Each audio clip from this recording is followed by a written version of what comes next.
అవకాశం ఉంటుంది. ఏంటన్నారు? ఒక్కసారి మళ్ళీ చెప్పండి. ఎందుకంటే అందరు రాలే కదా, మళ్ళీ రికార్డు విన్న వాళ్ళకి ఉపయోగపడేటట్టు.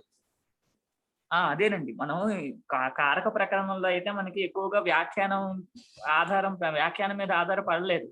ఎందుకంటే ప్రక్రియ మనకి ఎక్కువ అవసరం లేదు. ఒక సూత్రము 2 సూత్రాలతో మనకి ప్రక్రియ సరిపోయేది. ఇప్పుడు ఈ సమాసాలకు వచ్చేటప్పటికల్లా ఒక్క సమస్త రూపం సిద్ధించాలి అంటేనే చాలా సూత్రాల యొక్క అపేక్ష అనేది ఉంటుంది. కాబట్టి మనం వ్యాఖ్యానాన్ని కూడా చూసుకుంటూ వెళ్తే మంచిదండి. ఇక్కడ ఇంకొక విషయం ఏంటంటే, ఇప్పుడు మన కాశికలో ఉన్న ఉదాహరణలు, కౌముదిలో ఉన్న ఉదాహరణలు కొన్ని మారుతూ ఉంటాయి. ఆ మారినప్పుడు మనం ప్రక్రియని కాశికకు అనుగుణంగా మనం చూసుకోవాలి. బాలమనోరమలోన కౌముదిలో ఉన్న ఉదాహరణల వరకు ఇస్తారు. ఇప్పుడు మన కాశికలో ఉన్న ఉదాహరణల గురించి చూడాలి అంటే న్యాస పదమంజరులు చూడాలండి. మనం ఇవన్నీ యాడ్ చేసుకుంటూ వెళ్తే అదో ఇప్పుడు 300 పేజీల పుస్తకం కాస్త 600 పేజీల పుస్తకం అవుతుంది. ఇంకా దాని మీద ఎవరు అవి చదవాలనే దాని ఆలోచన కూడా వదిలిపెట్టిన పెట్టచ్చు.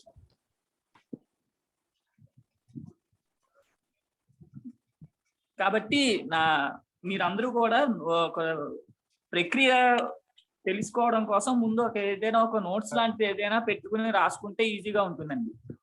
ఎందుకంటే మీరే ఇంత కౌముది చూస్తున్నప్పుడేమో కౌముదిలో ఉన్న సూత్రాలు ఒక క్రమంలో ఉన్న అది కూడా గుర్తుపెట్టుకోవడం కొంచెం కష్టం. కాబట్టి ప్రక్రియ రాసుకోవడం మంచిదని అనిపిస్తుందండి. ఇప్పుడు నిన్న మనం అధిస్త్రీ అనే పదం చూసాము. ఈ అధిస్త్రీ అనే ఎలా సిద్ధిస్తుంది అనడానికి చాలా సూత్రాలు అవసరం అయ్యాయి. మనం చాలా సూత్రాలు చెప్పుకున్నాము. అంటే ఆ కొన్ని సూత్రాలు నిన్న చెప్పిన సూత్రాల్లో చాలా సూత్రాలు సమాస ప్రకరణంలో అన్ని చోట్ల కూడా ఉంటాయి. కానీ కొన్ని చోట్ల వేరే సూత్రాల అవసరం కూడా ఏర్పడుతుంది. కాబట్టి మీరు ఒక నోట్స్ ని ఏదైనా పక్కన పెట్టుకుని రాసుకుంటే బాగుంటుందని అనిపిస్తుంది. అదే అండి. అంటే ఇప్పుడు మన రూపసిద్ధి చేస్తున్నప్పుడు రామ ప్లస్ సు తర్వాత ఏమన్నా సూలో ఇదెందుకు పోతుంది అని ఒక స్టెప్పులు ఏ విధంగా వేసుకుంటూ ఉంటామో, ఒక పక్కన ఏమన్నా ఉన్న పదము ఇచ్చిన ఉదాహరణ, రెండో పక్కన ఏమన్నా సూత్రము రాసుకుంటూ అలా దీనికి కూడా రాసుకుంటే అంటే అదే ఉంది కదా, దాని పేరు ఏంటి, సమర్థ పద విధి ఏదో ప్రాక్కడారాత్ ఏదో వస్తుంది తర్వాత సూత్రం గుర్తులేదు నోటికి. ప్రాక్కడారాత్ సమాసహానండి. ఈ సమర్థ పదవి ప్రాక్కడారాత్ సమాసహ రెండు కూడా అధికార సూత్రాలు. అదే అవ్యయీ భావ అవ్యయం విభక్తి సమీప సంవృద్ధి వ్యక్తి భావాచయ సంప్రతి శబ్ద ప్రాదుర్భావ పశ్చాత్ ఆ మొత్తం ప్రయోగ పద్యపాద్య సాదృశ్య సంపత్తి సాకల్యాంత వచనేషు అని చెప్పాలి కదా. అవునండి. అది ఇంకా పెద్ద సూత్రం రాసుకోవడం కొన్నిసార్లు కష్టం అవుతుంది. కాబట్టి మీరు అవ్యయం ఇత్యాది సూత్రేనా అనుకుంటే కొంచెం ఈజీగా ఉంటుంది. అంటే అప్పుడు కావాలంటే రాసుకోవచ్చు. అవ్యయం విభక్తి అని చెప్పి 2 చుక్కలు పెట్టి వచనేషు రాసుకోవచ్చు. అంతే. అవ్యయం విభక్తి సమీప 2 చుక్కలు వచనేషు. అవునండి. నిన్న ఈ చూసిన ఉదాహరణ అందరికీ ప్రక్రియ తెలిసిందండి. అధిస్త్రీ అనేది. రాజేష్ గారు చెప్పండి. నిన్న నేను మా ఇంటికి గెస్ట్లు వచ్చారండి. కొంచెం ఈ రూపం ఇప్పుడు ఈ ఉదాహరణది ఎక్స్ప్లెయిన్ చేయగలుగుతారా? వినలేకపోయాను నేను. రూపసిద్ధి అలాగేనండి. ఇంకా మిగిలిన వాళ్ళు ఎవరైనా రాసుకున్నారండి?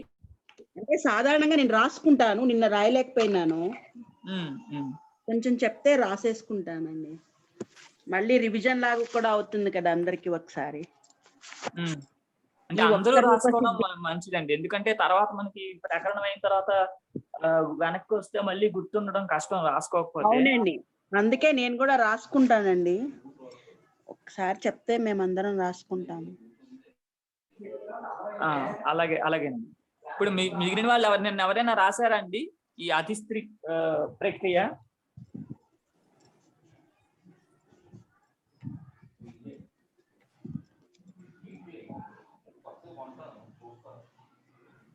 నమస్తే అండి. నిన్న ఫీవరిష్ గా ఉండిస్తేనే మీరు చెప్తుంటే విని లేకుండా విన్నాను అనమాట. లేకపోతే రాదండి. నిన్న బాగాలేదని అసలు రాయలేకపోయాను.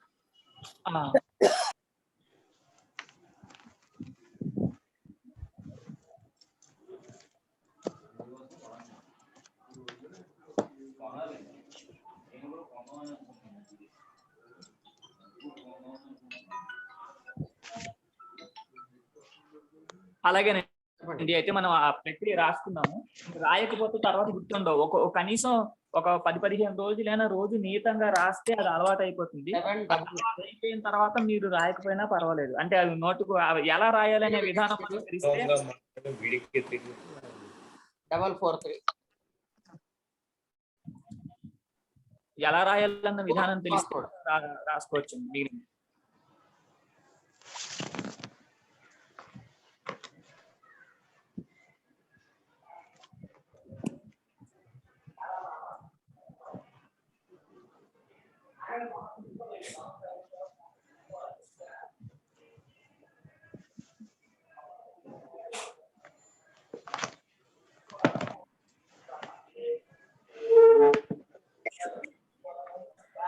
రాజేష్ గారు చెప్పండి.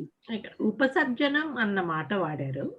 ఆ ఉపసర్జనం అన్న ఆ విధి రావడానికి ఐ మీన్ అది అప్లై చేయడానికి ఏమైనా ఇవి ఉన్నాయండి, రూల్స్ ఉన్నాయా అండి, కండిషన్స్ ఉన్నాయా అండి? అవునండి. నిన్న సందర్భవశాత్తు చెప్పుకున్నాము. ప్రథమా నిర్దిష్టం సమాస ఉపసర్జనం అనే సూత్రం ఉందండి. ప్రథమా నిర్దిష్టం సమాస ఉపసర్జనం అంటే సమాసే ప్రథమా నిర్దిష్టం ఉపసర్జనం భవతి అన్నమాట. ఇక్కడ సమాసే అంటే సమాసాధికారంలో ఉన్నటువంటి సూత్రాల్లో అని అర్థం. ఈ సమాసాధికారంలో ఉన్న సూత్రాల్లో ఏదైతే ప్రథమ విభక్తిలో ఉండేటటువంటి పదం ఉంటుందో దానికి ఉపసర్జనం అనే పేరు ఉంటుంది అని ఒక సూత్రం పెట్టారండి. అలాగే మనకు ప్రథమ విభక్తిలో చెప్పిన వాటికి ఉపసర్జనం అనే సంజ్ఞ వస్తుంది. అది అవునండి. అంటే సూత్రం చెప్పిన దానికంటే ఇప్పుడు మనకి ఈ అవ్యయం విభక్తి సూత్రంలో అవ్యయం అవ్యయం అనే దానికి ఉపసర్జన సంజ్ఞ వస్తుందని కాదు, మనకి అవ్యయం మనకు అలౌకిక విగ్రహ వాక్యంలో ఈ అవ్యయాన్ని చెప్పేటటువంటిది ఏదైతే ఉందో దానికి ఉపసర్జనం అనే పేరు వస్తుందని.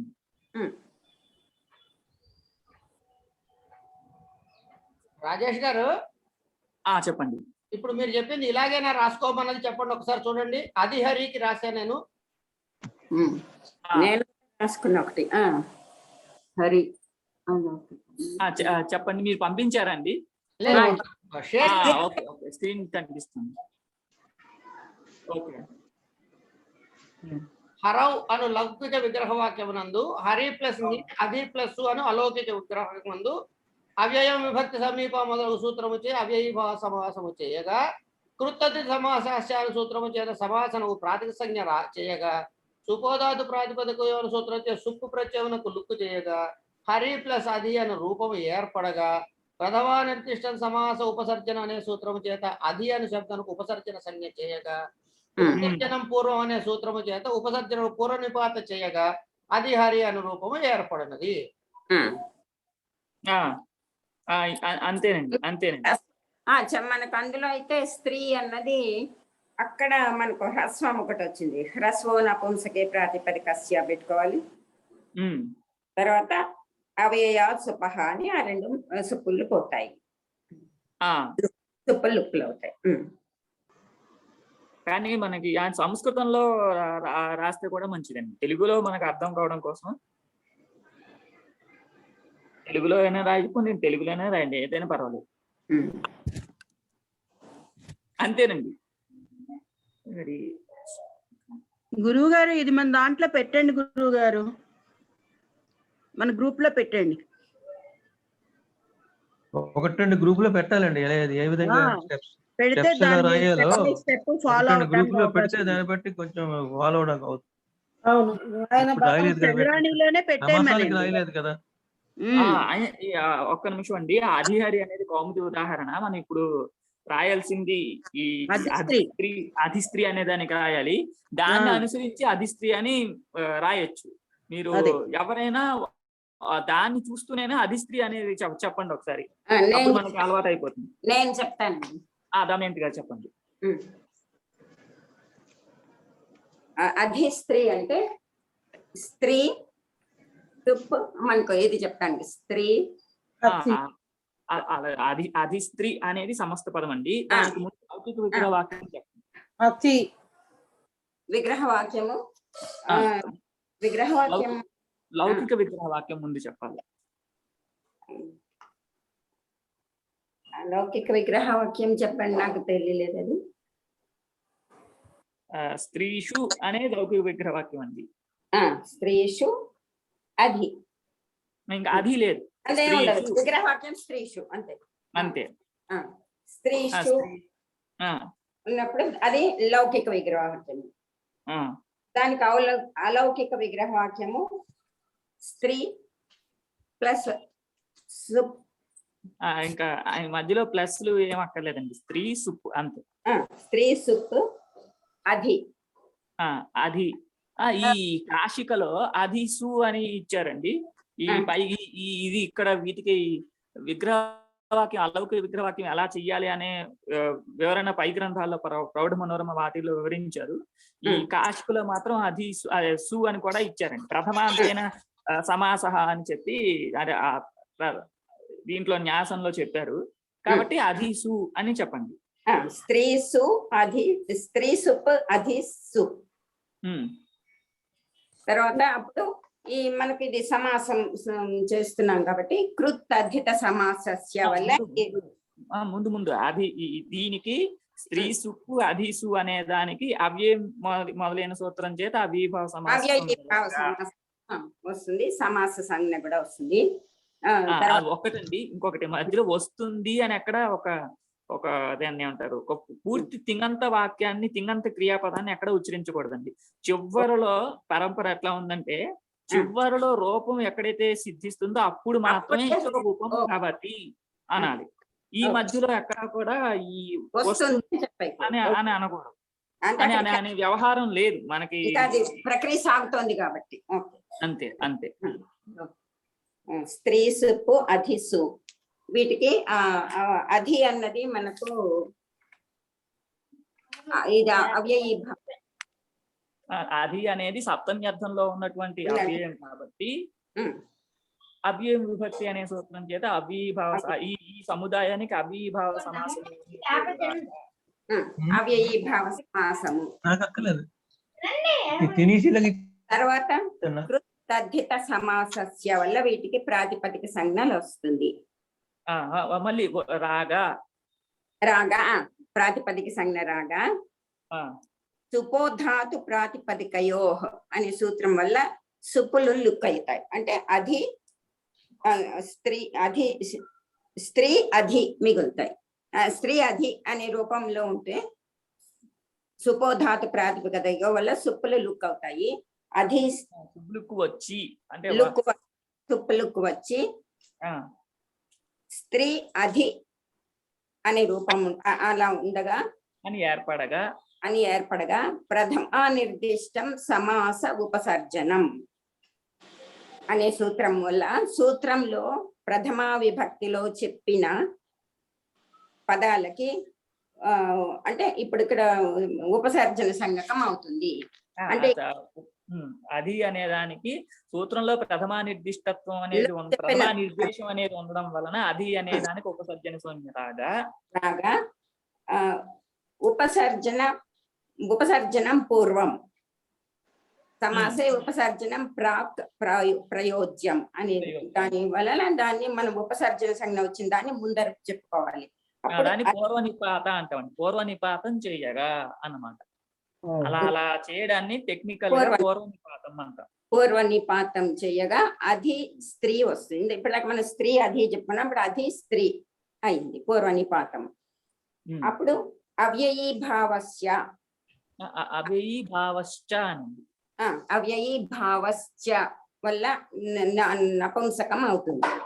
దాని వల్ల వచ్చిన పదం నపుంసకం వస్తుంది. తర్వాత అధి స్త్రీ అని ఉంది కాబట్టి హ్రస్వే నపుంసకే ప్రాతిపదికస్య అంటే నపుంసకే ప్రాతిపదికస్య అనే సూత్రం వల్ల ఆ స్త్రీలో ఉన్న అజంతము హ్రస్వం అవుతుంది, అప్పుడు అధి స్త్రీ అవుతుంది. తర్వాత అవ్యయాద్ అప్సుపః కాదండి, అప్పుడే కాదు, ఇంకా మనం అవ్యయాద్ అప్సుపః అని సుప్రత్యయానికి లుక్ చేయాలంటే ముందు ఏదో సుప్రత్యయం చెయ్యాలి కదా.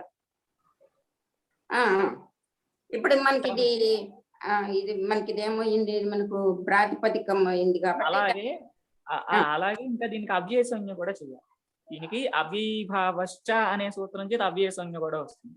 నపుంసకలింగానికి అవిభావశ్చ అనే సూత్రం ఉన్నది, అవ్యయత్వానికి కూడా అవిభావశ్చ అనే సూత్రం ఉంది. ఇప్పుడు అవిభావశ్చ అనే సూత్రం చేత నపుంసకలింగం, అదే నపుంసకలింగం ఇందాక మీరు చెప్పారు, ఇప్పుడు అవ్యయత్వం అన్నమాట. అవ్యయీభావశ్చ సూత్రం వల్ల అవ్యయత్వం కూడా వస్తుంది. ఇంకొక సూత్రం ఉంది, 2 సూత్రాలు. అవిభావశ్చ అనే అవ్యయత్వాన్ని చెప్పేదేమో ప్రథమాధ్యాయం ప్రథమ పాదంలో ఉంది. అవిభావశ్చ అనే దానికి ఈ నపుంసకలింగాన్ని చెప్పేదేమో ద్వితీయాధ్యాయం చతుర్థ పాదం.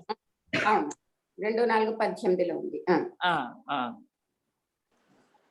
ఇప్పుడు మీరు నపుంసకలింగాన్ని చెప్పారంటే ద్వితీయాధ్యాయం చతుర్థ పాదంలో ఉన్న సూత్రాన్ని చెప్పారు. ప్రథమాధ్యాయంలో చతుర్థ పాదంలో ఉన్న ప్రథమాధ్యాయం ప్రథమ పాదంలో ఉన్న సూత్రాన్ని చెప్పాలి. అది కూడా అవ్యయీభావశ్చనేనా? అవును అవును. ఓకే, అవ్యయీభావశ్చ వల్ల అవ్యయ సంజ్ఞ కూడా వస్తుంది. అవ్యయం సంజ్ఞ రాగా అవ్యయాత్ సుపః అంటే అవ్యయం కంటే ముందు సుప్రత్యయం చేయండి దీనికి. ఇప్పుడు ఇది మనకు ప్రాతిపదిక అయింది కాబట్టి ప్రాతిపదిక పదంగా చేసుకోవడానికి సుప్పులు చేయాలి. ఇప్పుడు అధిస్త్రీ సు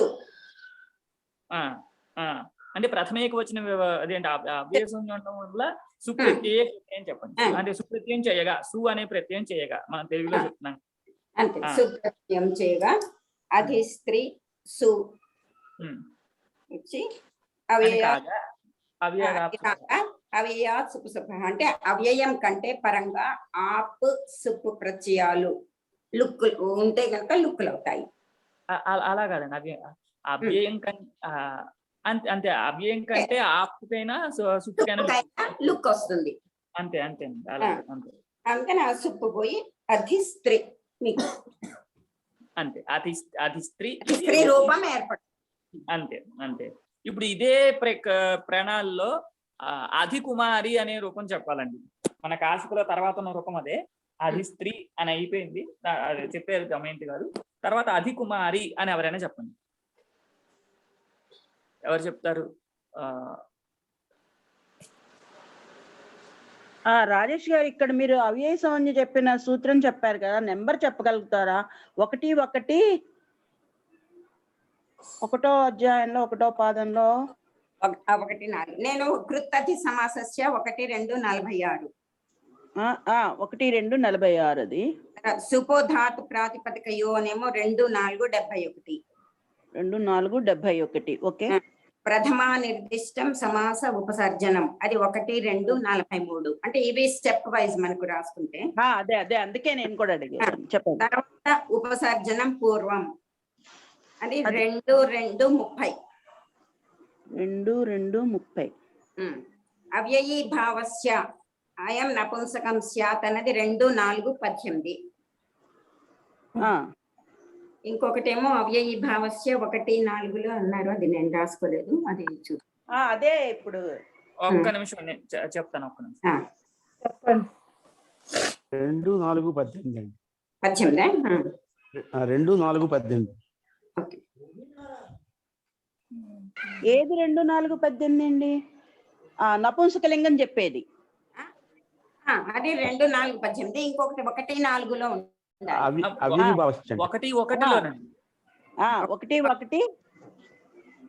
1:1 అండి. థ్యాంక్స్ అండి, అదే నేను అడిగింది. రైట్ అండి. 1:41. అర్థమైంది. దీనివల్ల అవ్యయ సంజ్ఞ వస్తుంది. తర్వాత హరస్వో నపుంసకే ప్రాతిపదికస్య అదేమో 1:2:47. 1, 2, 47 అండి. ఆ. తర్వాత దానికి సుప్పు ప్రత్యయం చేస్తాము. చేశాక అది 2, 4, 82. 4, 82. సుప్పుకి ఈ సుప్రత్యయానికి కూడా మీరు స్వౌజసమోటి ఇత్యాది సూత్రేణ సుప్రత్యయ కృతే అని చెప్పేసాను. ఆహా.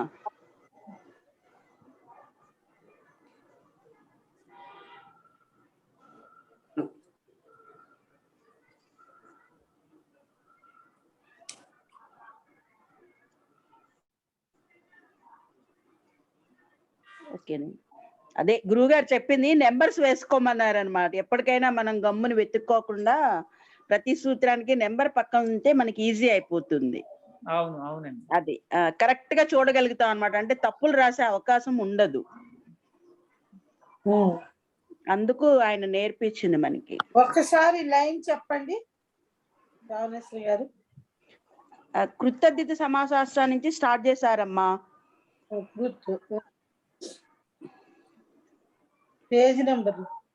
పేజ్ నెంబర్స్ కాదమ్మా. 1, 2, 46 సూత్ర నెంబర్స్ రాసుకోమ్మా. 1, 2, 46. తర్వాత సుప్రాతిపదికయోహో అనే దాంట్లోనేమో 2, 4, 71 అది. 2, 4, 71. తర్వాత ప్రథమ నిర్దిష్ట ఆ సూత్రమేమో 1, 2, 43.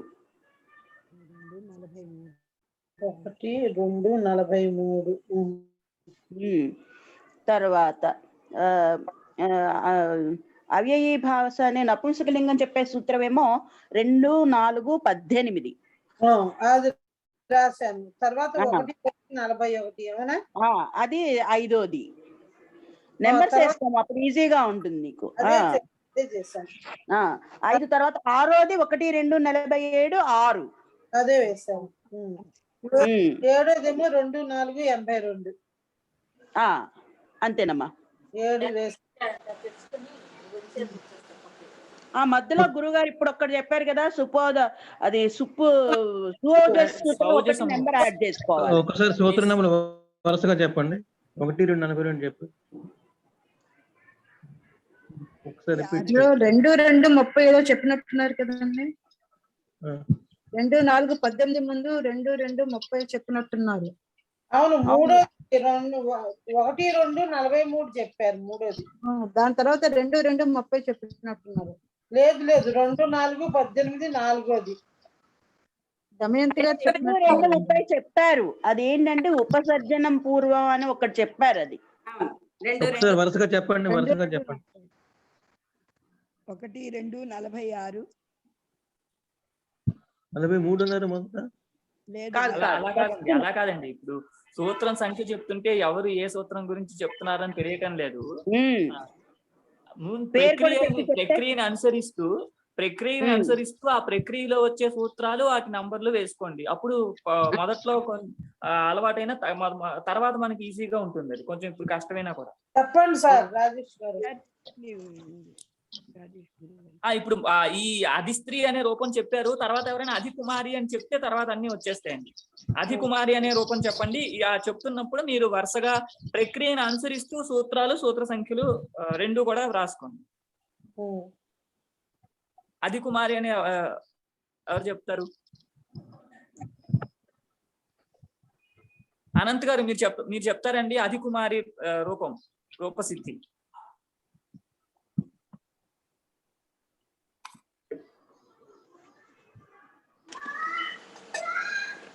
ఇందాక చెప్పినట్టుగానండి, అధిస్త్రీతో అధికుమారి అనేది కూడా అంతే. ఎక్కడ వ్యత్యాసం ఏమీ లేదు. సన్నగా ఉంది. నేను చెప్పనా అండి? ప్రయత్నం చేస్తారండి. చెప్పండి. కుమారి ఇష్యూ అండి. కుమారి సుప్పు అది.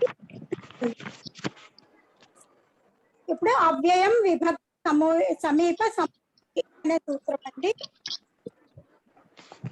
ఈ సూత్రం వస్తుంది. దీంతో దీనికి అవ్యయం వాయిస్ కట్ అవుతుంది. నీరజ్ గారు మీ మాట స్పష్టంగా వినిపించట్లేదండి. అవునండి.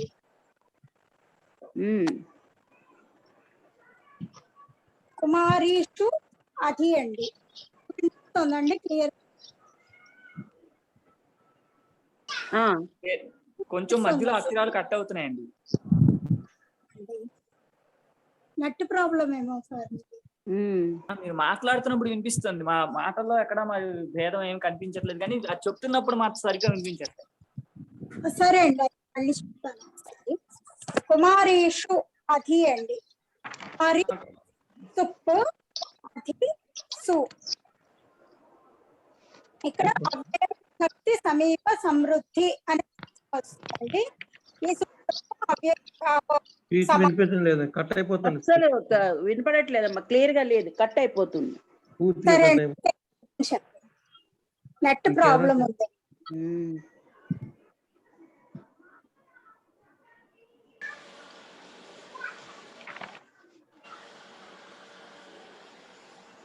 చెప్పండి, ట్రై చేయండి ఒకసారి. వినపడ్డదా? విభక్తి సమీప చెప్పారు కదా.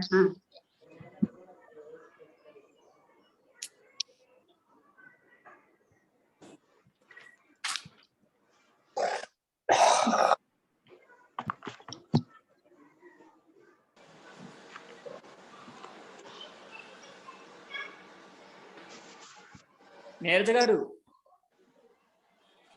చెప్పండి. అదే మీరు చెప్పండి. చెప్పండి. మీరు చెప్పింది మేము వాలంటీర్ కూడా ఆమోదిస్తుంటాం. క్లియర్. సరే అండి. కుమారి సుప్పు అది సు. అవ్యయం అనే సూత్రము అవ్యయభావ సమాసములు దీనికి పేరు పెట్టిందండి. తర్వాత సుప్పు అది సు కృతద్ధిత సమాస అని 1:46 సమాసానికి ప్రాతిపదిక సంజ్ఞ వస్తుందండి. రాగా అనమన్నారు. అలాగే అండి. సమాసానికి ప్రాతిపదిక సంజ్ఞ రాగా ధాతు ప్రాతిపదికయో అనే సూత్రం చేత ప్రాతిపదిక అవయవం యొక్క సుప్పులు లుక్ అవుతాయండి. 2:4:71 సుపో ధాతు ప్రాతిపదికయో సూత్రంకు సుప్పులు లుక్ వస్తుందండి. వచ్చి కుమారి అధి అని ఉంటుంది. కుమారి అధి అని ఉండగా ప్రథమ నిర్దిష్ట సమాస ఉపసర్జనం అనే సూత్రం చేత అధి అనే అధికి ఉపసర్జన సంజ్ఞ వస్తుందండి. ఉపసర్జనం పూర్వం అనే సూత్రం చేత ఉపసర్జనం ముందు వస్తుందండి. అధి కుమారి 2:30 ఉపసర్జనం పూర్వం. తర్వాత ఇక్కడ సౌజ సమౌట్ అనే సూత్రం చేసుకోగా అతి కుమారి సు వస్తుందండి. అతి కుమారి సు వచ్చాక అవ్యయీ భావచ్చ అనే సూత్రం అవ్యయీ భావానికి అవ్యయ సంజ్ఞ వస్తుంది. అవ్యయ సమాసంగా అవ్యయ సంజ్ఞ వస్తుంది. 1:41 1:41 తర్వాత అవ్యయాదా సుపహ అనే సూత్రం. ఒక నిమిషం, దీనికి మళ్ళీ అవ్యయీభావస్య అని 2:4:18 అది ఇక్కడ అవసరం లేదండి. ఇది నపుంసకం కాదు కదండి, అవసరం లేదనుకుంటున్నాను. నపుంసకం కాదండి. నాకు అంటే అవ్యయీభావ సమాసం ఎప్పుడు కూడా నపుంసకలింగంలోనే చెప్తాం. అవ్యయీభావ సమాసం నపుంసకలింగంలోనే ఉండాలి అని నియమం అన్నమాట. అది ఎప్పుడు అవ్యయీభావం అవ్యయం అవుతుంది, అది ఎప్పుడు నపుంసకలింగంలోనే ఉంటుంది. అంటే దానికి నపుంసకలింగం చెప్పిన తర్వాత సుప్రత్యయం చెప్పాలండి. ఎందుకంటే మనకి లింగం తెలియకుండా విభక్తి ముందు అది ఏ లింగంలో ఉంటుందని తెలిసిన తర్వాత మనం అది ఆ ప్రత్యయం చేస్తాము. కాబట్టి అవ్యయీభావ సూత్రం చేత నపుంసకలింగం చెప్పి దాని తర్వాత సౌజ సమౌట్ అనే సూత్రం చేత ప్రథమ ఏకవచన సుప్రత్యయం చేయాలి. అవ్యయీభావ అనే సూత్రం చేత దీనికి నపుంసకలింగం వస్తుందండి. సమాసం ఏదైతే ఉందో దీనికి నపుంసకలింగము అని వస్తుంది.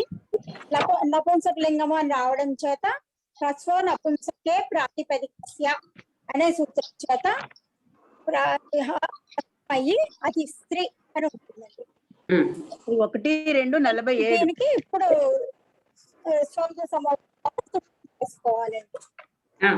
అంతేగాండి రాజేష్ గారు సుప్రత్యయం వచ్చిన తర్వాత సుప్రత్యయం చేశాకే సుప్రత్యయం చేసిన తర్వాతే హ్రస్వం. ముందు ఒకసారి చెప్పండి. సుప్రత్యయం చేశాకనే హ్రస్వం అవుతుందన్న సూత్రం చెప్పమన్నారు. అలాగే ముందు నపుంసకలింగం అవ్యయీ భావస్య వల్ల అవ్యయం అవుతుంది, తర్వాత సుప్రత్యయం చేసుకోవాలి. సుప్రత్యయం చేసుకున్నాక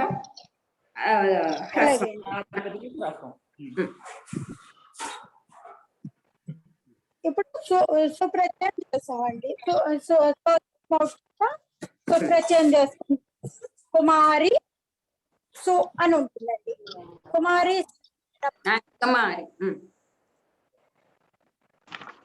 హ్రస్వం నపుంసకే ప్రాతిపదిక అనే సూత్రం చేత హ్రస్వం అయ్యి కుమారి, తర్వాత అవ్యయాదాప్సః అనే సూత్రం చేత కుమారి కూడా చెప్పాలి. అది కుమారి. అవ్యయాదాప్సః అనే సూత్రం చేత అవ్యయం పక్కన ఉన్న సుప్పులకి లుక్ వస్తుంది అని లుక్ రావడం, సూకి లుక్ అయిపోయి అతి కుమారి అని. అంటే అప్పుడు అతి కుమారి అనాలి మనం? అది లేదండి, అది కుమారి అనే సుప్పుకి లుక్ వచ్చేసిందిగా. ఓకే, సుప్పుకి లుక్ వచ్చేసింది కాబట్టి ఇంకేం ఉండదు, అది కుమారి అనేది పదం. అని ఇప్పుడు ఇక మీద చెప్పబోయే సూత్రాల్లో మనం ఈ అమ్మని ఆదేశం కొత్తగా చెప్తా ఉంది. ఇప్పుడు ఏ తర్వాత విభక్తి అర్థంలో మనం ఒక ఉదాహరణ చూసాము.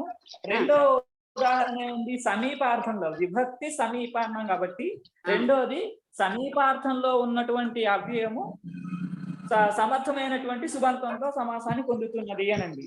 దానికి ఉదాహరణ ఏం చెప్పారంటే కృష్ణ, ఇక్కడ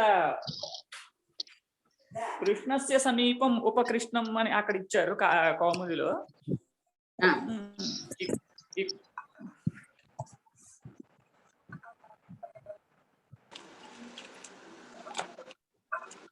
ఇక్కడ ఉపకుంభం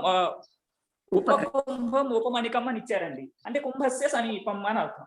కుంభస్య సమీపం అనేది లౌకిక విగ్రహ వాక్యము. దీనికి అలౌకిక విగ్రహ వాక్యం కుంభ ఉపాసు అనండి. ఈ ఉపాసు అనే దగ్గర ఉప అనే మాత్రమే ఉండాలి అని, ఉపాసు అనే రెండు ఉండాలి అని పక్షభేదాలు ఉన్నాయండి. కానీ మనం ఈ కాశికను అనుసరించి ఉపాసు అని చెప్తున్నాం. ఆ కుంభంగస్సు ఉపాసు అనేది అలౌకిక విగ్రహవాక్యం.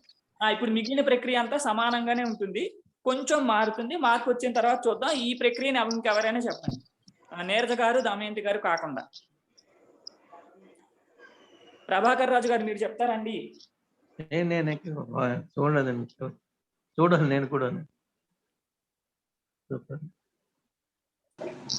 ఏఎస్ శర్మ గారు, ఇప్పుడు సూత్రాలన్నీ వస్తాయండి, కొంచెం మార్పు అంతే. ఒక 2 రోజులు చూస్తే తెలుస్తుంది నాకు. అప్పుడు నేను స్టెప్స్ చెప్పారు కదా, చూస్తాను. బ్రహ్మాజీ గారు మీరు చెప్తారండి? ఆమె సత్యలోహిత రాలేదు. అమ్మా లాస్ట్ ఇయర్ చెప్తావమ్మా?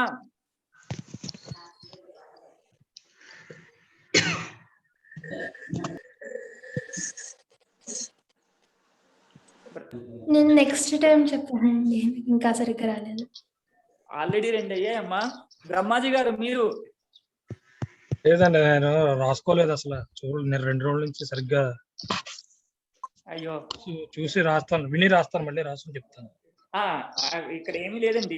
కుంభంగస్సు ఉపాసు అనేది అలౌకిక విగ్రహవాక్యము. ఈ సముదాయానికి అవ్యయం విభక్తి సమీప సూత్రం చేత అవ్యయీభావ సమాసంజ్ఞ ఉండడం వల్ల కృతద్ధిత సమాసాష్టాన సూత్రం చేత ప్రాతిపదిక చేత ధాతు ప్రాతిపదిక అని శుభులకు వచ్చిన తర్వాత కుంభ ఉప అని ఉంటుంది. దీనిలో ప్రథమా నిర్దిష్టం సమాస ఉపసర్జనం సూత్రం చేత ఉప అనేదానికి ఉపసర్జన సంజ్ఞ ఉపసర్జనం పూర్వం అనే సూత్రం చేత ఉప అనే దానికి పూర్వనిపాత, అప్పుడు ఉప కుంభ అని అయిందండి. ఈ ఉప కుంభ అనే అయిన తర్వాత దీనికి అవ్యయీభావశ్చ అనే సూత్రం చేత అవ్యయత్వము, అలాగే ఇంకొక అవ్యయీభావశ్చ అనే సూత్రం చేత నపుంసకలింగము, దీనికి ఇంతకు ముందు చేసినటువంటి కృతజ్ఞ సమాసాశ్చ అనే సూత్రం చేత చేసిన ప్రాతిపదికత్వం అనేది ఉన్నది కాబట్టి మళ్ళీ ప్రాతిపదికాధికారంలో చెప్పినటువంటి సౌజసమోట సూత్రం చేత సుప్రత్యయం చేసిన తర్వాత ఉపకుంభాసు అని ఉన్నది. ఈ ఉపకుంభాసు అని ఉన్నప్పుడు సుపో ధాతు ప్రాతిపదిక అవ్యయాదాప్సుప అనే సూత్రం చేత శుభ్లకు రావాల్సి వస్తూ ఉండగా దాన్ని బాధిస్తూ నాభీభావాలతంతో పంచమ్యాహ అని ఇంకొక సూత్రం చెప్తారండి. ఆ సూత్రం చేత సు అనే దానికి అమ్మ అనే ఆదేశం. సార్ ఆ సూత్రం చెప్పరా కొంచెము. నా ఇది సుపో ఈ అవ్యయాదాప్సుప సూత్రం తర్వాత సూత్రం అండి. అష్టాధ్యాయ సూత్రంలో నాభీభావాత్ అతంతో పంచమ్యాహ అనండి. అది అష్టాధ్యాయ సూత్ర సంఖ్య 2483 అండి. అవ్యయీభావాత్ అతః అంటే అదంతమైనటువంటి అవ్యయీభావం ఏదైతే ఉంటుందో దానికి శుభ్లుక్కు రాదు. పంచమీ విభక్తి కాకుండా మిగిలిన అన్ని విభక్తుల్లో సు అనే దానికి అమ్మ అనే ఆదేశం వస్తుంది అనండి. ఈ సుపోధ ఈ అవ్యాదాప్సుప అనే దాన్ని బాధిస్తూ ఈ సూత్రం చేత సు అనే దానికి అమ్మనే ఆదేశము. అప్పుడు ఉపకుంభ అమ్మని ఉంటుంది. అమి పూర్వ అనే పూర్వరూపం వస్తే ఉపకుంభం అని అవుతుంది. అందరికీ అర్థమైందండి? అవునండి, అవునండి. పంచమీ విభక్తి కాకుండా మిగిలిన అన్నింటికి అమ్మనే ఆదేశం వస్తుంది. ఆ అవ్యయీభావం కనుక అదంతమైతే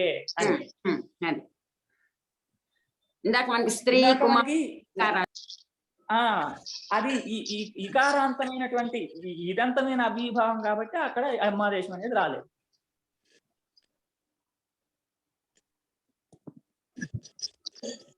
చెప్పారమ్మా బాబు గారు పెయిన్ రిక్వైర్మెంట్ అని చెప్పారా? మీరు అంటున్నారు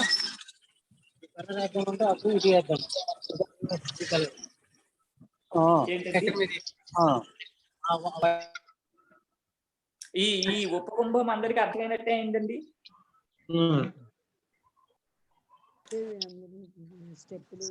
తర్వాత రెండో ఉదాహరణ అండి.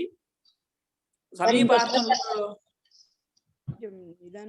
ఒకసారి చెప్పరా అది ఉపకుంభది. ఇక్కడ కుంభస్య సమీపం అనేది లౌకిక విగ్రహవాక్యం అండి. కుంభాగ్నస్సు ఉప అనేది అలౌకిక విగ్రహవాక్యము. అలౌకిక విగ్రహవాక్యంలో దీనికి అవ్యయం విభక్తి సమీప సమృద్ధి అనే సూత్రంలో సామీప్యార్థకమైనటువంటి అవ్యయము సుబంతంతో సమాసాన్ని పొందుతుంది అని చెప్పడం వలన ఉప అనేది సామీప్యార్థంలో ఉన్నటువంటి అవ్యయము ఇది కుంభాగ్నస్ అనే సుబంతంతో సమాసాన్ని పొందుతుంది అని ఉండడం వల్ల దీనికి అవ్యయం విభక్తి సమీప సూత్రం చేత సమాస సంజ్ఞ ఉండడం వలన కృత్ అర్థిత సమాసాష్టాని సూత్రం చేత ప్రాతిపదిక సంజ్ఞ ఉండడం వల్ల సుపో ధాతు ప్రాతిపదికయో అనే సూత్రం చేత సుబ్లుక్కు రాగా ఉప కుంభ ఉప అని ఉంటుంది. ఈ కుంభ ఉప అనే సముదాయంలో ఉప అనేది ప్రథమా నిర్దిష్టం కావడం వలన ప్రథమా నిర్దిష్టం సమాస ఉపసర్జనం అనే సూత్రం చేత ఉపసర్జన సంజ్ఞ, ఉపసర్జనం పూర్వం అనే సూత్రం చేత పూర్వనిపాత రాగా ఉప కుంభ అని కాగా అవ్యయీభావశ్చ సూత్రేణ అవ్యయత్వము అవ్యయీభావశ్చ సూత్రేణ నపుంసకలింగత్వము రెండు రాగా దీనికంటే కృతద్ధిత సమాసాశ్చ అనే సూత్రం చేత ప్రాతిపదిక సంజ్ఞ ఉండడం వలన సౌజసమోట అనే సూత్రం చేత ప్రథమ ఏకవచన సుప్రత్యయం చేయగా ఉపకుంభాసు అని ఉండగా అవ్యయాదాప్సుప అనే సూత్రం చేత సుప్రత్యయానికి లుక్కు రావాల్సి వస్తూ ఉండగా దాన్ని బాధిస్తూ నావ్యయీభావాతత్వంతో పంచమ్యాహ అనే సూత్రం చేత సు అనే దానికి అమ్మనే ఆదేశం వస్తే ఉపకుంభ సు అని ఉండేది ఎప్పుడు ఉపకుంభ అమ్మను అవుతుంది. అని పూర్వహాని సూత్రం చేత పూర్వరూపం వచ్చి ఉపకుంభం అనే రూపం ఏర్పడుతుంది.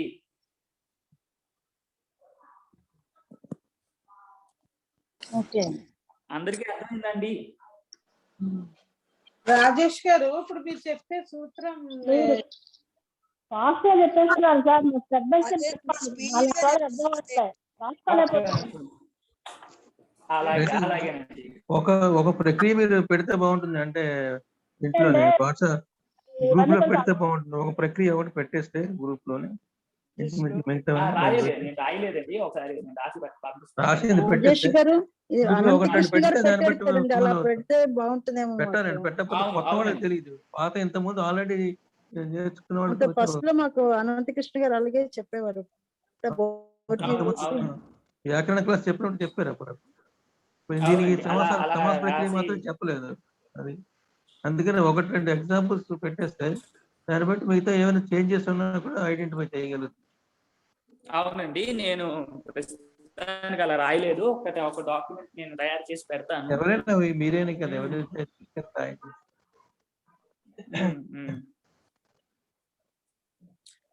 దీంట్లో రాస్తూ చెప్పే అవకాశం ఉంటుందండి జూమ్ లో. మిగిలిన వాటిల్లో గూగుల్ డాక్ మీట్స్ లో వాటిలో ఉంటుంది. దీంట్లో రాస్తూ చెప్పడం అవుతుందో లేదో తెలియదు. అనంతకృష్ణ గారు మాకు అలాగే చెప్పేవారండి, స్క్రీన్ అలా చేసేవారు. అయినా ఇది మనకు కొంత లెవెల్ కి వచ్చాం కాబట్టి ఇది మనం ట్రై చేసి ఏమైనా. అవునండి, మీరు చెప్పారు స్పూన్ ఫీడింగ్ తో. కరెక్ట్. రాజేష్ గారు చెప్పండి. మీరు ల్యాప్టాప్ లో జాయిన్ అయితే మీరు రాస్తూ చెప్పచ్చు.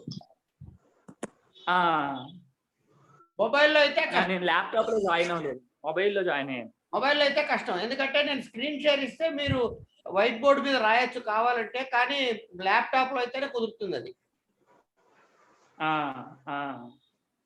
లేదంటే స్క్రీన్ షేర్ చేసుకుంటే ల్యాప్టాప్ లో ఎంఎస్ వర్డ్ డాక్యుమెంట్ లో కూడా రాయొచ్చు కదండి.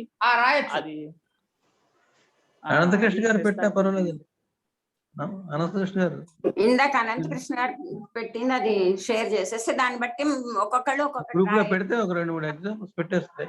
ఎక్కడెక్కడ మారుతున్నది, ఎక్కడ ఏ సూత్రం వస్తుంది అనేది ఐడియా సార్ వస్తే దాన్ని బట్టి మిగతా చేంజెస్ కూడా తెలుసుకోగలుగుతాం. పర్వాలేదు. ఎంఎస్ వర్డ్ లో కూడా రాయొచ్చండి రాజేష్ గారు. అవునండి, నేను ల్యాప్టాప్ లో లాగిన్ అవుతున్నాను. ఒక నిమిషం దీని నుండి ఎగ్జిట్ అవుతున్నానండి. అలాగే ఇప్పుడు రాయక్కలేండి, తర్వాత పెట్టి క్లాస్ అంటే మన తర్వాత రూపం తెలియాలంటే ఈ తర్వాత ఉదాహరణలన్నీ కూడా దీన్ని బట్టే ఉంటాయి. అంటే మనం ఇవి మొదట్లో 10-15 రూపాయలు స్పష్టంగా ఇది ఇలా ఉంటుంది అని తెలిస్తే తర్వాత మనం ఇంకోటి చేయొచ్చు. ఒక్క నిమిషం.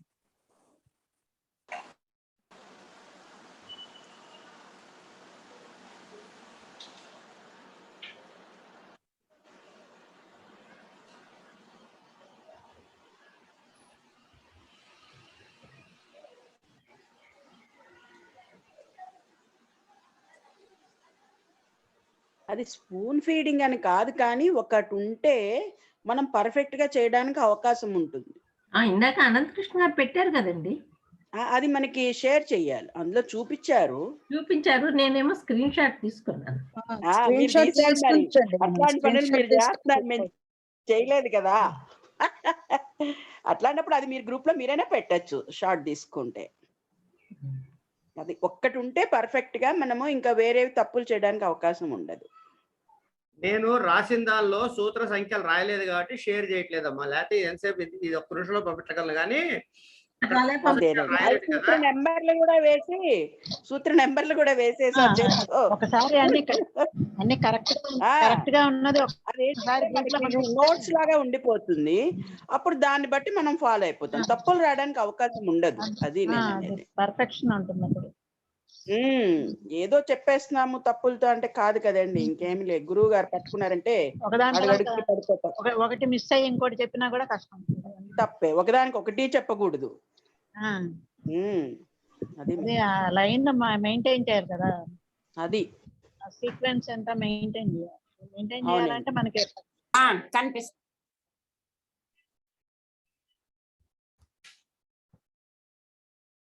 ఇప్పుడు మనం దేవనాగరి అందరికీ అలవాటు ఉంటుంది కదండి. రాజేష్ గారు ఫాంట్ పెంచండి. 24 25 పెడితే బాగుంటుంది. ఇప్పుడు అందరికీ కనిపిస్తుంది కదండి. కనిపిస్తుంది, అందరికీ కనిపిస్తుంది. బాగుంది, క్లియర్ గా.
అక్కడ అవ్యయం విభక్తి దగ్గర నంబర్ చెప్పేస్తారా? 216.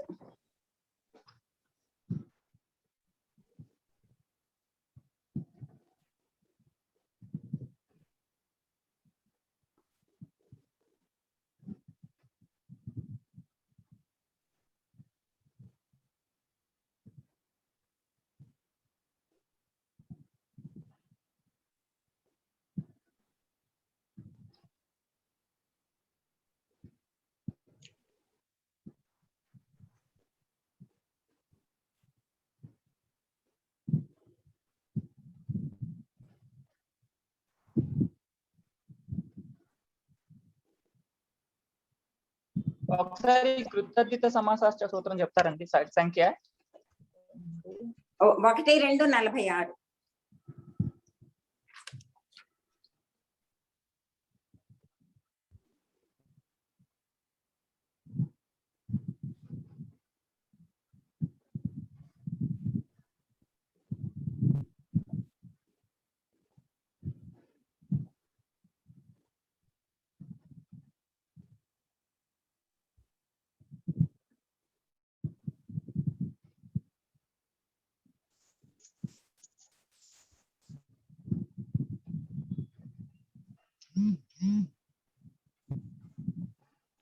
ఈ సుపోధాతు ప్రాతిపదిక 71. 71.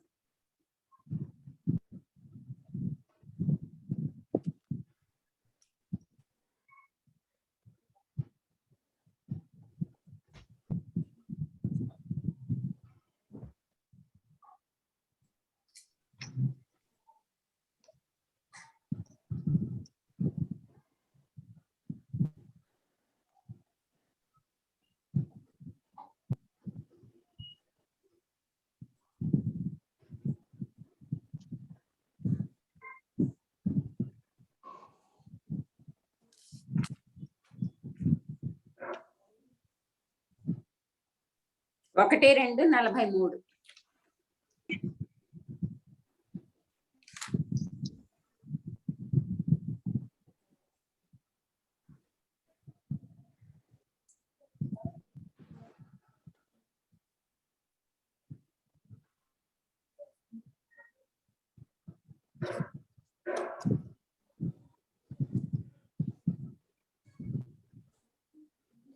చెప్తున్నాం కదా, ఇప్పుడు రాసి చూపిస్తున్నాం అంటే చెప్తుంటే కొంచెం రాస్తే కనిపిస్తుందండి.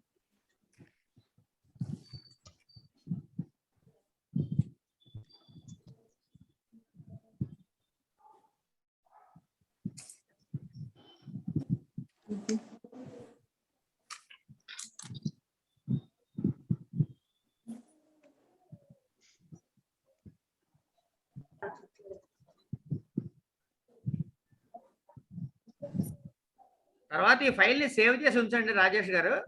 అలాగేనండి. ఒకసారి అవిభావశ్చ అవ్యయ సంజ్ఞ చెప్పే సూత్ర సంఖ్య ఏంటంటే 1 1 1 41 ఏమో అవ్యయము, నపుంసకత్వం 2418. 1 1 41 కదా, 40 వేశారు. 41.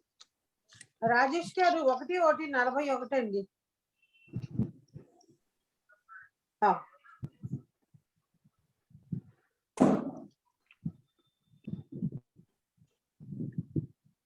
రెండు 4 18.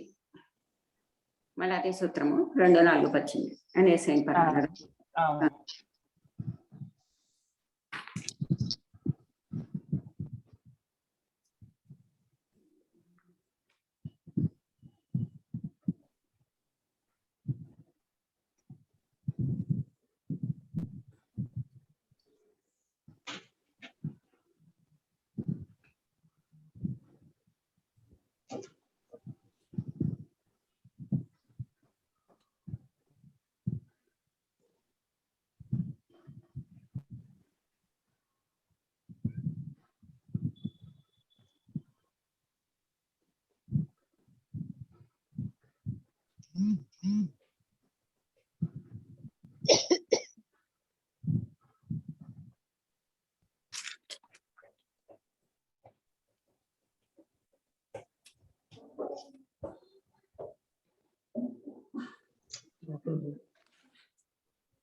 ఇప్పుడు హ్రస్వన ఇది అక్కర్లేదు, ఉపకుంభకి హ్రస్వం లేదు.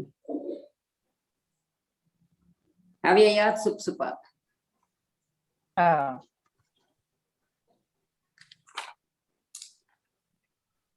ఇది 2, 4, 82.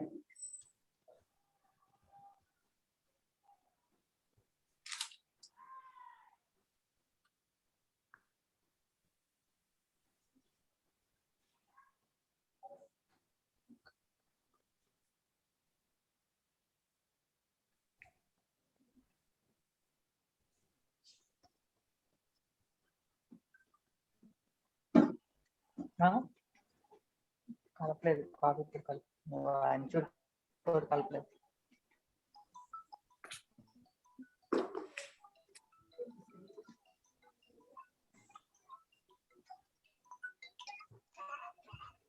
హలో, శుభ సాయంత్రం. నమస్తే సార్. నమస్తే సార్, చెప్పండి. బ్రహ్మాండంగా ఉన్నాం.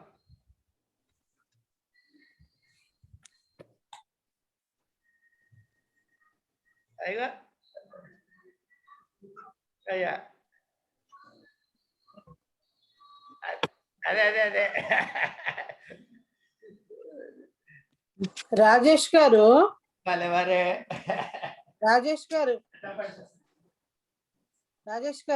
ఇది 2 అవ్యయి భావేనా అండి? నావ్యయి భావన కూడా రాయొచ్చా? ఏంటండి ఇది ముందు 2, 4, 83 సూత్రం వేశారు కదా, ఇది అవ్యయి భావేనా? ఎక్కడండి? చివరి లైన్ మీరు టైప్ చేస్తే చివరి లైనే అవ్యయి భావమే కదా.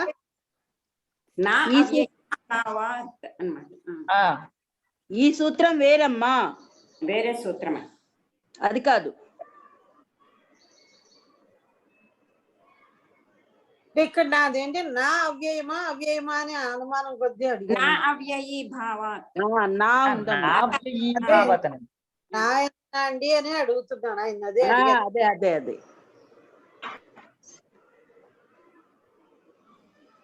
మామూలుగా నా ఉండి అవ్యయి భావ అంటే నాకు అనుమానం వచ్చేది కదా, కలిసిపోయింది కనుక నా అవ్యయి అనగానే కలిపేశాడు.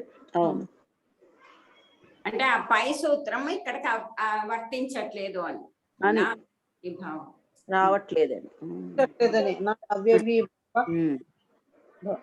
అమాదేశే అమి పూర్వ ఇది అమ్మి అమి పూర్వ కుంభ అమ్మ ఇది జాతే అమి పూర్వ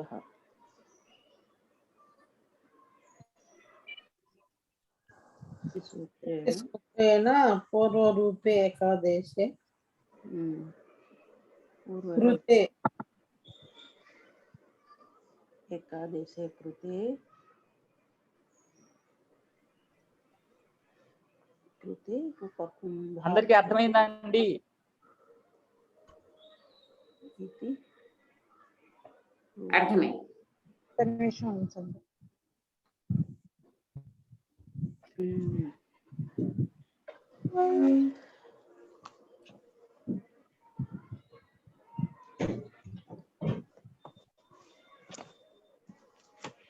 రాజేష్ గారు చెప్పండి. ఈ ఫైల్ ఒక్కసారి సేవ్ చేసి నాకు వాట్సాప్ లో పెట్టరా ఒక్కసారి. పంపిస్తున్నాను.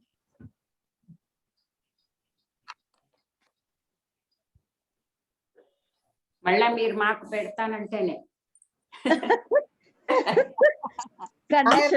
పెడతారు. ఆయన చెప్పక్కర్లేదండి, పెట్టేస్తారు. అసలు అందరికి ప్రసాదమే. ఇది ఒకరి ప్రశ్న అందరికీ సమాధానం అని అనంతకృష్ణ గారు ఎప్పుడు చెప్తారు. ఆయన చెప్పింది ఆయనకి అప్పచెప్తున్నారు. అదే మనందరికీ పెడతారు. అది గురువు గారి డైలాగ్ తల్లి, ఒకరి ప్రశ్న అందరికీ సమాధానం అని. అమి పూర్వ నెంబర్ కూడా వేసుకోండి, వెతికాను. 6117 LSK లో 6117 LSK 6117 అంటే LSK లఘు సిద్ధాంత కౌముది 135వ సూత్రం. 61 ఎంతండి? 6117 సూత్రం పేరేంటి? అమి పూర్వ అని.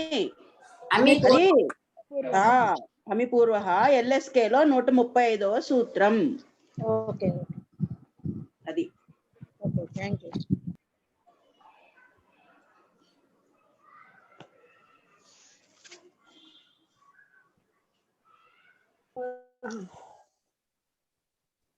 ఉపకుంభం ఇది రూపం భవతి అని పూర్వ సిద్ధ్యతి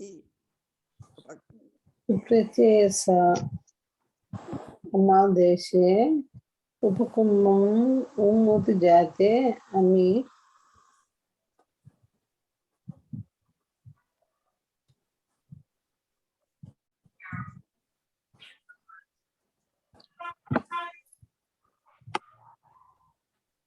దీన్ని గ్రూప్ లో ఫార్వర్డ్ చేసేయండి రాజేష్ గారు. ఉందా కూడా మనకి అలా ప్రింట్ సేవ్ చేసి ఉంటే గ్రూప్ లో ఫార్వర్డ్ చేస్తే సరిపోతుంది. అదే రాశాం కూడా, అయినా కూడా అది కూడా ఉండాలి. తప్పులు ఏమన్నా ఉంటే చెక్ చేసుకుంటాం. సుప్రత్యయ అమాదేశ స్థాని. అవును, స్థానంలో కదా. స్థానే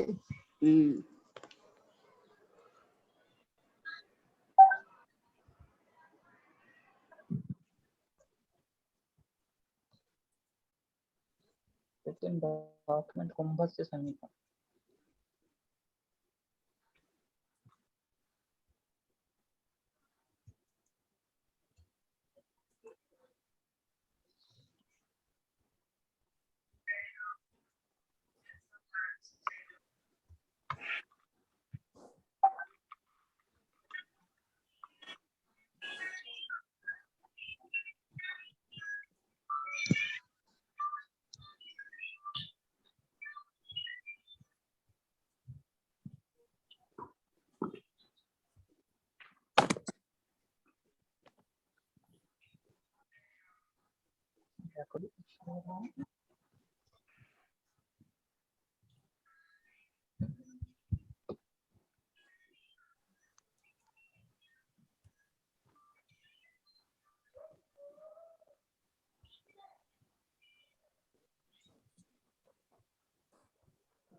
ఏమన్నా ప్రాబ్లమా అండి రాజేష్ గారు?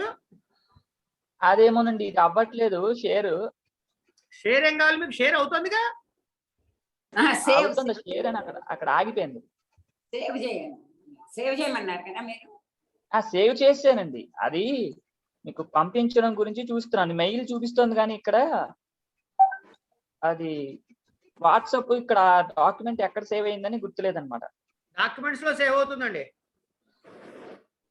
ఆ తర్వాత ఇప్పుడు మనం కంటిన్యూ చేద్దాము. ఆ తర్వాత షేర్ చేస్తాం కదా. అవునండి 2 సార్లు ఉందండి. మరి ఆ 2 ఏమిటి వివరంగా నాకు అర్థం అవ్వలేదు. ఎక్కడ అర్థం కాలేదండి? ఇప్పుడు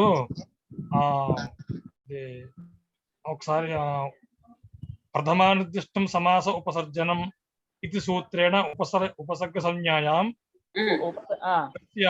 పూర్వనిపాతే. ఈ పూర్వనిపాతే అంటే ఏమిటండి? పూర్వనిపాతే అంటే దేనికైతే ఉపసర్జన సంజ్ఞ ఉందో దాన్ని ముందు ప్రయోగించగా అని అర్థం అండి. పూర్వనిపాతే కృతే ఉపకుంభ ఇది జాతే అవ్యయీభావస్థ అనే 1:41 అనే సూత్రం. అవ్యయీభావస్థ ఇది సూత్రేణ అవ్యయ సంజ్ఞాయాం అంటే ఇది అవ్యయ సంజ్ఞ విధించే సూత్రం అండి. అవునండి. అదే అవ్యయీభావస్థ మళ్ళీ 2:4:18 సూత్రం. ఇది సూత్రేణ నపుంసకత్వే ఉపకుంభ ఇది విశిష్టస్య ప్రాతిపదిక సంజ్ఞాయాః. అంటే ఈ అవ్యయీభావస్థ సూత్రం ఏమిటో అర్థం అవ్వలేదు. 2:4:18 ఉన్నది నపుంసకలింగంలో అవ్యయీభావ సమాసం ఎప్పుడు నపుంసకలింగంలోనే ఉంటుంది అనండి. ఒకటి అవ్యయీభావ సంజ్ఞ విధించడానికి ఒకటి, ఇంకోటేమో నపుంసకంలోనే ఉంటుంది అనే సూత్రం ఒకటి అనంట. అవునండి.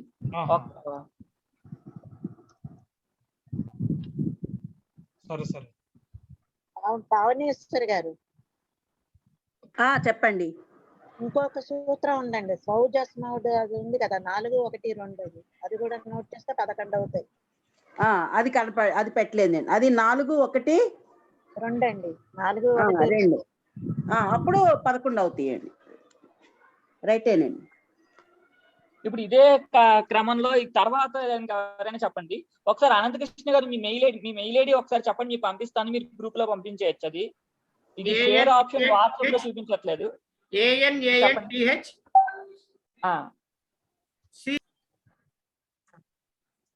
Something went wrong.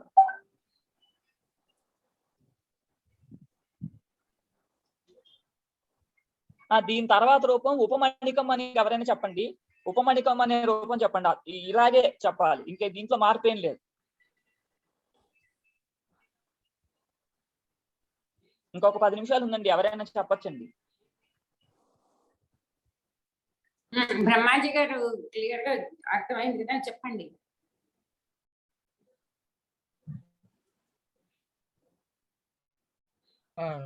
ఉపమణికం అండి. అంటే మణికస్య సమీపం అనండి. అల్పోమణి మణికః మణికస్య సమీపం ఉపమణికం అని. అంటే మనకి ఇప్పుడు విభక్తి సమీపం సామర్థ్యం అదట వాటి అర్థాల్లో ఉన్నప్పుడు. అవునండి. మణికస్య సమీపం అనే ఇది లౌకిక విగ్రహవాక్యం. అవునండి. అవునండి. మణి ngస్ ఉప సు ఇది అలౌకిక విగ్రహవాక్యం. మణి ngస్ షష్ఠీ ఏకవచనం కదండి. మీకు వాట్సాప్ లో పెట్టేశారు 2 ఈమెయిల్ ఐడీలు.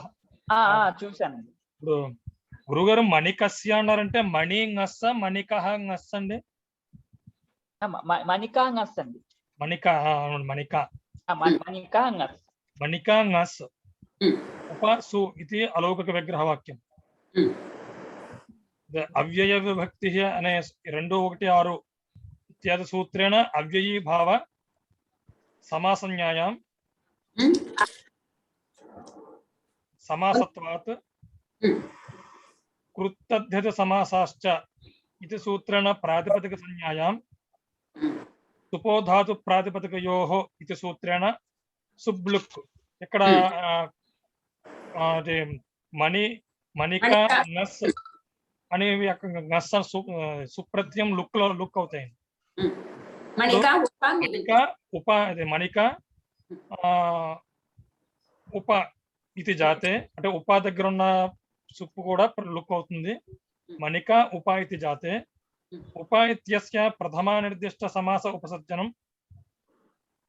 1, 2, 43 అదే ఇది సూత్రేణ ఉపసర్గ సంజ్ఞాయాం తస్య ఉపసర్జన సంజ్ఞ అండి, ఉపసర్గ సంజ్ఞ కాదు, ఉపసర్జన సంజ్ఞ. ఉపసర్జన సంజ్ఞాయాం తస్య పూర్వనిపాతే కృతే ఇక్కడ ఉపసర్జనం పూర్వం చెప్పుకోవచ్చు కదండి. ఉపసర్జన పూర్వమేనండి, పూర్వనిపాతం. ఆ సూత్రం రాయలేదా నేను? రాయాలండి, ఆ సూత్రం కూడా రాయాలండి. ఉపసర్జనం ఆ పూర్వం రాయలేదు నేను. ఉపసర్జనం పూర్వం ఇది సూత్రేణ. ఒక్క నిమిషం, నేను కూడా ఉపసర్జనం అని రాసి చుక్క పెట్టేసుకున్నాను అంతే. ఉపసర్జనం పూర్వం సూత్రం మనకి చెప్పుకున్నాం అంతకు ముందు. ఉపసర్జనం పూర్వం ఇది సూత్రేణ ఉపసర్జ సంజ్ఞాయాం కాదండి, ఉపసర్జనం పూర్వం అనే సూత్రం చేస్తే పూర్వనిపాతం అన్నమాట. పూర్వనిపాతం అండి. ఉపసర్జనం పూర్వం అనే సూత్రం చేతి పూర్వనిపాతం. పూర్వనిపాతే కృతే ఉపమణిక ఇది జాతర. ఈ స్క్రీన్ మీకు కనిపిస్తోందండి? లేదండి, మీరు షేర్ చేయాలి.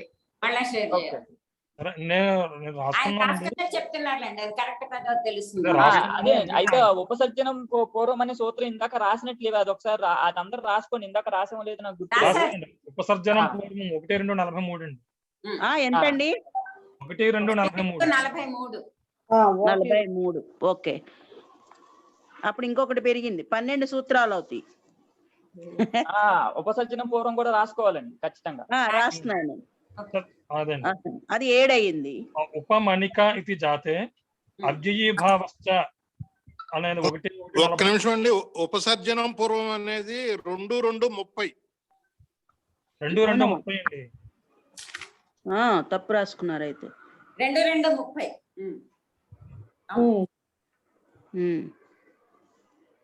30. సరే అండి. ఇది 8 అవుతుంది. అప్పుడు అవ్యయీభావశ్చ ఇది సూత్రేణ అవ్యయ సంజ్ఞాయాం తర్వాత అదే అవ్యయీభావశ్చ మళ్ళీ ఇది 2, 4, 18 సూత్రం ఇది సూత్రేణ నపుంసకత్వే ఉపమణిక ఇది విశిష్టస్య ప్రాతిపదిక సంజ్ఞాయాః సత్వాత్ పౌజ సమోక్షసో ఇది సూత్రేణ 4, 1, 2 ఇత్యా సూత్రేణ ప్రథమైకవచన సుప్రత్యయే కృతే ఉపమణిక సు ఇది జాతే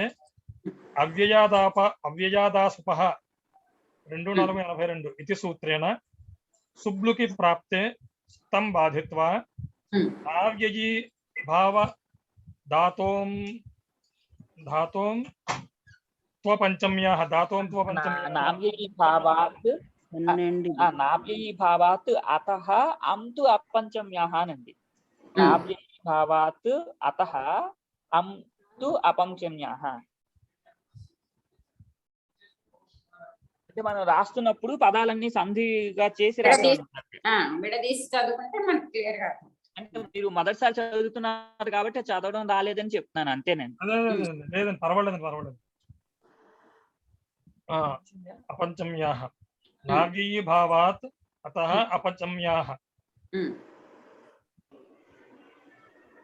ఇది సూత్రేణ సుప్రత్యయస్య స్థానే అమాదేశే అమ్మ అండి. అదే అండి, షష్ఠీ బహువచనం కదండి. ఉపమణి చెప్పక్కర్లేదు కదా, మన షష్ఠీ బహువచనం కాదు, ఊరికే సుప్రత్యయం బదులు అమ్మ వచ్చింది అంతే. అది మనకు షష్ఠీ బహువచనం అనుకోకు. అమ్మనది యాక్చువల్గా మనకి ఆదేశం. అవునండి అమాదేశే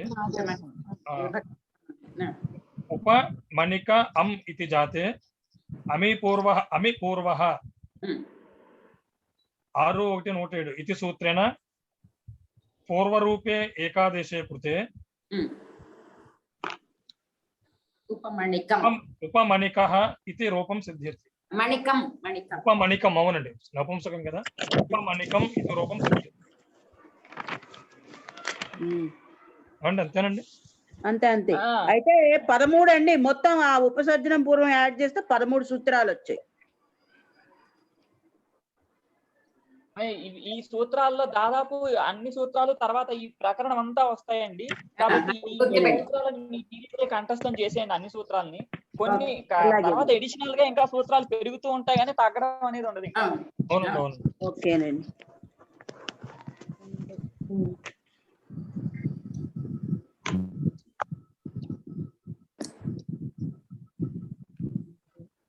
అందరికి నోటికి వచ్చినట్టున్నాయి సూత్రాలు అని. మొత్తానికి కుస్తీ పట్టాం.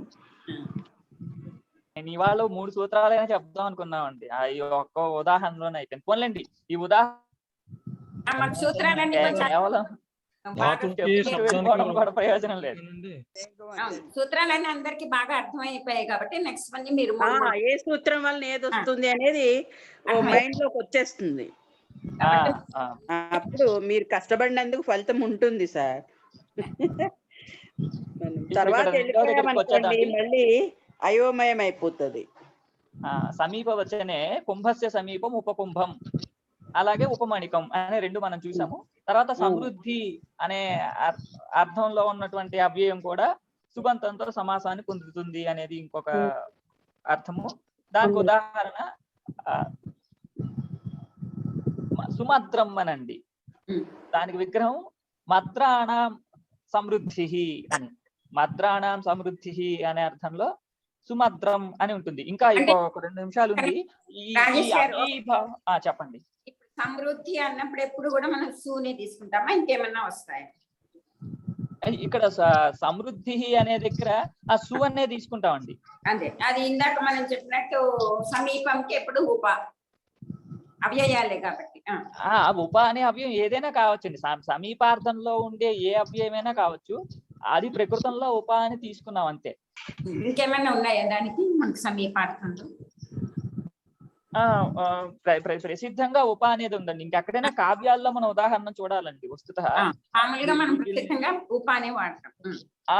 కావ్యాల్లోనే వీటికి ఉదాహరణలు మనకి ఒక పురాణాల్లో గాని కావ్యాల్లో గాని చూడాలండి. ఇంకొకటండి, ఈ సూత్రం చేత మనం ఏవైతే సమాసం చెప్తున్నామో ఈ సమాసాలన్నీ కూడా నిత్య సమాసాలండి. మనకి సమాసాల్లో విభాష అనేది అనువృత్తిగా లేని సమాసాలు కొన్ని ఉన్నాయి. ఇవన్నీ కూడా వీటిని నిత్య సమాసాలు అంటారు.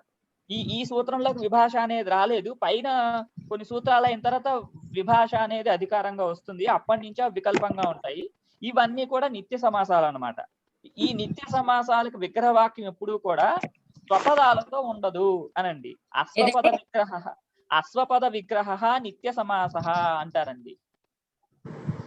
అశ్వపద విగ్రహ అంటే స్వపదంతో విగ్రహవాక్యం లేని సమాసాలు నిత్య సమాసాలు అని. కాబట్టి మనం స్త్రీషు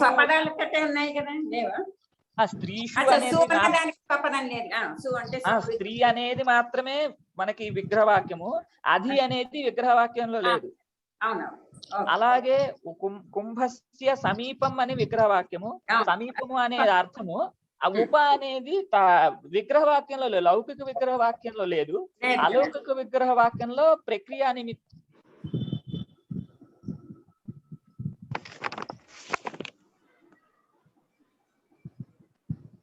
ఉపక్రమం కూడా అయిపోయింది. వేరే మాట్లాడు. వినిపిస్తుందండి? మధ్యలో కట్టే. హలో, వినిపిస్తుందండి? అశ్వపద విగ్రహం నిత్య సమాసం అంటే అశ్వపద విగ్రహ అనండి. అంటే సమస్తమై అంటే సమస్యమాన పదాలు ఏవైతే ఉంటాయో, అంటే సమాసాన్ని పొందే పదాలు ఏవైతే ఉంటాయో వాటితో విగ్రహవాక్యం ఉండనిది అనండి.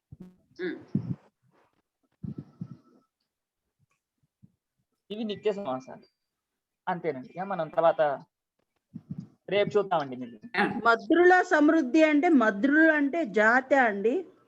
మద్రదేశంలో ఉండే తెలుగు అనండి. మద్రదేశం అనేది ఉన్నది. అంటే మనం మత్త భద్ర కుశల అనే దగ్గర మద్ర భద్రాలు పర్యాయ వచనాల కింద మనం అక్కడ చూసాం. చతుర్థి చాశిష్యాయిష్య అనే సూత్రంలో అక్కడ మద్ర అనేది ఒక భద్ర పర్యాయంగా వాడేది, ఇక్కడ మద్ర అనేది ఒక దేశ వాచకంగా వాడుతున్నారు. ఓకే రాజేష్ గారు మంత్ర అదేది ఏంటి